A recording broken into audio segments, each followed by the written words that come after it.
All right, guys, what's going on? Welcome back to Chris's Sports Corner. Real quick, man. Hope everybody's having a great Wednesday. I was off yesterday, man. I didn't do a video yesterday. I think that was the first time I didn't do a video in about in at least a couple months, man. I normally get at least one in, but yesterday I really sat down. I had some other things to do, work related, and I just took a day. I just took a little time off from YouTube, but I missed you guys, and so I'm back today, and I got a lot of stuff to do. I'm probably gonna have multiple videos today, because you know the NBA season kicked off. Restart scrimmage kicked off today, but that's not what we're here to talk about, man. We're here to talk about this NFL world, and we're here to talk about the fact that, okay, first thing we're going to talk about on the agenda today is no preseason games. No preseason games. Now, the interesting part about not having a preseason game is preseason wasn't really for the veterans. Preseason was not for the player who was definitely going to make the team. You know, they ain't, probably getting back into the groove of things yet. But what about those players that was on the bubble? What about those players who really just wanted to show what they could do? Because there is a such thing as stage performers, and what I mean by that is some people just play good when the lights come on. They'll have horrible scrimmage. They won't play well. They get done bad in practice, and then when it's time to play, they just shows up, and you're like, yo, I didn't see none of this in practice. So those are the people that are mainly affected by this. Those are the people that are not going to get to enjoy, they're not going to get to really show what they got on a big stage against a different defense or a different offense. Like, those are the players, like, when you look at certain teams, you're like, this guy, I'm interested to see if he makes the team. I want to see him on the big stage. Well, not really happening now. Now it's just going to be in practice. At training camp, that's when you're gonna figure out who comes, who goes. So all of a sudden, training camp is gonna be like a lot more intense, and I think that's a good thing, because I prefer that method over anyone getting sick or anything like that. So if that's what it takes, if that's what make the players comfortable, and that's an effort or a method in place to keep them safe, then by all means, hey, let it happen. That's something that many players didn't really want preseason games anyway. But again, that's your upper echelon players. Those are the players who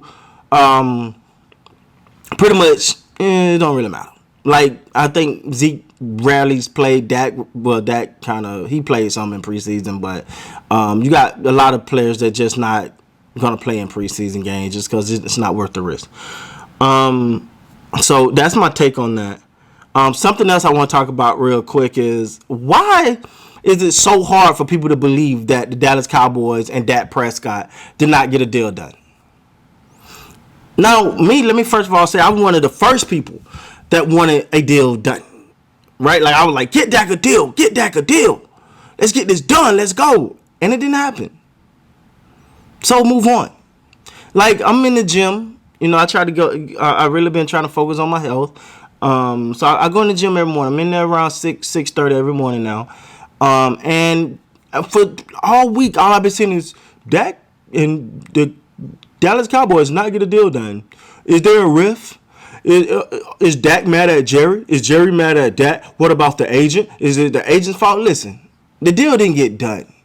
And quite frankly, that BS about, Dak, they almost got a deal done, but time ran out. What? Really? Y'all believe that? Nobody believes that. I don't believe they was close to getting a deal done at the end. No, they wasn't. That was just a last-ditch effort to say, yeah, we really tried this thing, in the save face. No, the deal didn't get done. And so Dak will play on the franchise tag and make $31.4 million this year. And hopefully they get this thing figured out next year. That's Dak. Can we please let this go? Let's talk about something else. I'm tired of talking about this Dak contract. It's over. It didn't get done. Let's move forward. Last thing I want to talk about is my guy. One of my favorite quarterbacks in the league. Besides Dak. I like Dak. Lamar Jackson. So So listen. First of all, let me preface this by saying I watch the sports shows. I watch them, because they kind of keep me abreast of what's going on among other sites and all that, and sometimes it's good entertainment. But sometimes you just hear stuff come out of their mouths, man, that you're just like, you still got a job. When I heard someone question Lamar Jackson's ability to throw today, it blew me. It blew my mind. Like I was like, oh. And it's funny how teams are nitpick, or I'm sorry, not teams, analysts will nitpick at certain things. So if over this offseason, the reason Lamar Jackson was so good last year has changed, right? First, it was, well, he ran. When they like, no, look at it, he could throw. Then the narrative become, well, it's because he got the offense was catered to him. Ain't that what it's supposed to be? Like, not catering your offense to your quarterback is just not smart. That's just horrible. That coach shouldn't have a job very long. Like, so what's really going on is teams are actually jealous that the Baltimore Ravens was willing to not, quote unquote, stick to their game plan, and they actually said, this is what you do? We're going to adjust to you, not you adjust to us. See, so many times in the NFL, and it's always about, this is the system, we got to come in and play on our system. No. You adjust your system to your best players, and that's how you maximize their potential. They're not trying to maximize your potential. They're not trying to maximize the potential of if he played the way we want him to play up under our system. That'll make our system great. You're not interested in a great system. You're interested in a great player making great plays and propelling you to the Super Bowl. That's what you're interested in. So for me, a lot of that stuff just started to get monotonous. Like, so anyway, I'm not gonna be. I think I've spoken on that before. To even say that is just outlandish. But the thing is, well, he only completed almost just a little bit over half of his passes in the playoffs. Second time, the first time it's horrible. So let me say this: I think this is the year that Lamar Jackson get over that hump. And I think he's going to get a playoff win or two, and maybe even a Super Bowl. Experts got him going 16-0. But me personally, I don't have him going 16-0 just because I don't think it's worth it to put your team on at a higher risk and chance of injury and stuff like that just for to chase this 16-0. I don't care if you go 16-0 or not 9-7. Whatever gets into that playoffs. Once you get in that playoff, that's when I need you to go ham. Like, that's when you need to be going for as much as possible.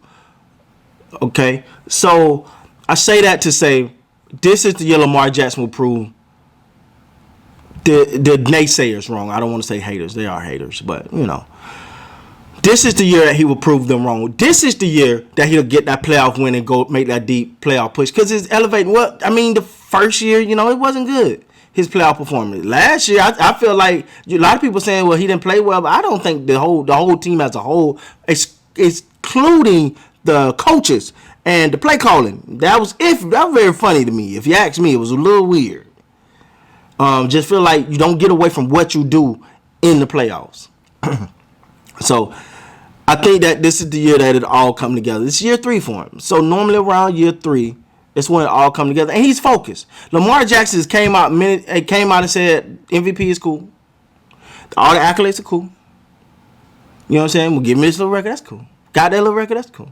But the only thing that matters is holding up that Lombardi trophy at the end of the year. And I think he's going to be dead set on that. I think he's going to actually elevate his level of play in the playoffs this year. That's what I predict for the Baltimore Ravens and their quarterback, Lamar Jackson. And let me say this. Now, I'm not taking nothing away from Patrick Mahomes. Great quarterback. Great, man. But just let me ask you this. What would Lamar Jackson look like with a Tyreek Hill and a Sammy Watkins and a Travis Kelce? Now, I'm not taking away from the Ravens core, but I'm just saying Patrick Mahomes got a lot more help around him than Lamar Jackson does.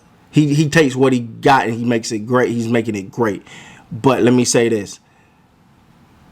That their wide receiver they drafted this year could be a beast. Just remember I told you right here on Chris's Sports Corner that wide receiver that they drafted be pretty good. Remember I told you that.